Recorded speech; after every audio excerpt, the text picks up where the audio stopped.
we're getting more details about the US mission that's killed the leader of Al-Qaeda, Ayman al-Zawahiri. After years of tracking him, armed forces sent 2 missiles from a drone flying above the Afghan capital, Kabul, which killed him instantly.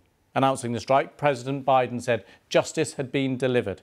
Here's our Washington correspondent, Nomia Iqbal. After decades, America has killed one of its most wanted terrorists. My fellow Americans, on Saturday, at my direction, the United States successfully concluded an airstrike in Kabul, Afghanistan, that killed the emir of Al-Qaeda, Ayman al-Zawahiri. The president said he gave his personal approval to kill Ayman al-Zawahiri. Justice has been delivered, and this terrorist leader is no more. People around the world no longer need to fear the vicious and determined killer. The United States continues to demonstrate our resolve and our capacity to defend the American people against those who seek to do us harm. You know, we make it clear again tonight that no matter how long it takes, no matter where you hide, if you are a threat to our people, the United States will find you and take you out. It's taken 21 years. Osama bin Laden was the face behind the 9/11 attacks, but al-Zawahiri was seen as the brains. Officials say his tactics and organisational skills were responsible for the deaths of nearly 3,000 people. Both men were close, appearing in propaganda videos. Al-Zawahiri was even bin Laden's personal physician. The US wanted him dead or alive for $25 million. I think what this reflects is really the challenges we've had in our counterterrorism policies, where Zawahiri has been able to survive for 2 decades, outlasted the Afghanistan war in safety prior to us being able to eliminate him. When bin Laden was killed by the Americans in 2011, al-Zawahiri took over. The president said America hunted him for a year, eventually locating him to a safe house in Kabul last weekend. They shot 2 missiles at him. His family members were unharmed. Al-Zawahiri was rumoured to be in bad health, becoming a remote figure. And with the rise of other terror groups like the so-called Islamic State, his influence was marginal compared to his predecessor.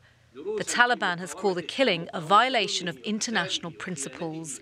But al-Zawahiri's presence in Kabul has cast doubt on the Taliban's promise its country would not be a haven for terrorists. Nomia Iqbal, BBC News, Washington. Right, we're going to cross just in 1 second's time to Lise Doucette, our chief international correspondent, who's just getting set up there, establishing the line there in Kabul. Lise, hi there. We can see you and hear you now. If you can hear me, just wondered if you could bring us what you've managed to find out so far about these strikes. Well, the strikes on a crowded residential neighbourhood took place just streets away from where we are standing now. It's quite a gaudy mansion, a villa in a quite wealthy residential neighbourhood next to a popular supermarket and a major bank. We were able to approach the house. The neighbours said it had been the house, a several-storey villa with balconies, which had been struck in the early hours of Sunday morning. It turns out they were 2 Hellfire missiles fired from a drone. We could see now this morning that plastic screening had been put on top of the balconies. The windows in the nearby house had been shattered. Now, the neighbours said to us that they believed it had been an empty house. They said they don't recall seeing anyone around there, although the US said that Zawahiri had used that house for many months, that he liked to sit on the balcony.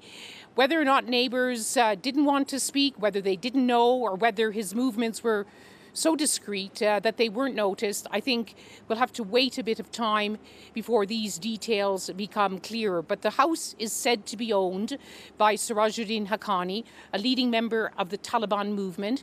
He's now the Interior Minister, and he's under US terrorism sanctions.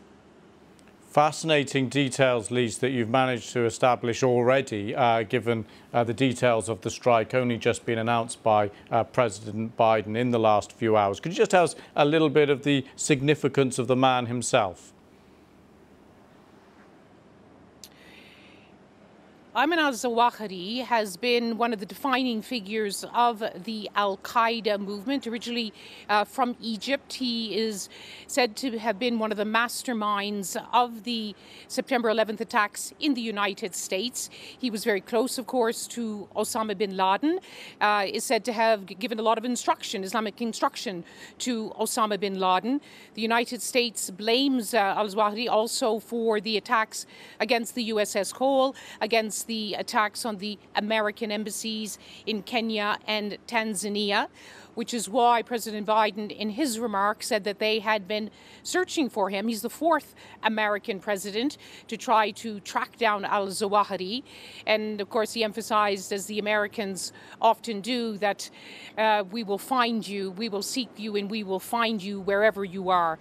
Now, there had been so much speculation in recent years as to where he was. There had actually been several reports that he had actually died. There was a report last year saying that he had died from ill health, which is why now there's a lot of skepticism and suspicion. You can see it on social media saying, well, you've said so many times that Zawahiri has been killed. He was said to have been killed last year. There were reports that if he was alive, he was somewhere in the border region between Afghanistan and Pakistan. But very much like the situation in which Osama bin Laden was tracked down to a villa in Abbottabad in Pakistan, very close to a Pakistan military base. It was in Abbottabad is a military town. Now we have what seems to have been, this is what the United States tells us, that they have killed Ayman al-Zawahiri, one of the top enemies on their list of wanted people, and they've done it right here in the heart of the capital of Afghanistan. Lise, you touched on the fact that the number of presidents there have had this man on their wanted list. Is there anything we can read into the timing of why it's happened now, or is this simply been, for all these years, an intelligence-led operation and the intelligence only now has come to fruition? Well, of course, it's a very complex story about the efforts to hunt down Ayman al-Zawahiri.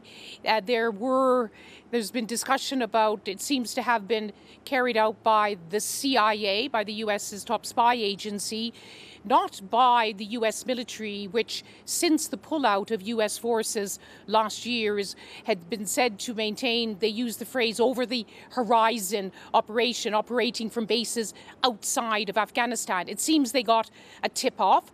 Credible information, they said. There was even talk that President Biden had been shown a mock-up of the house and they had been studying it for the past 3 months. So very detailed, very painstaking operation.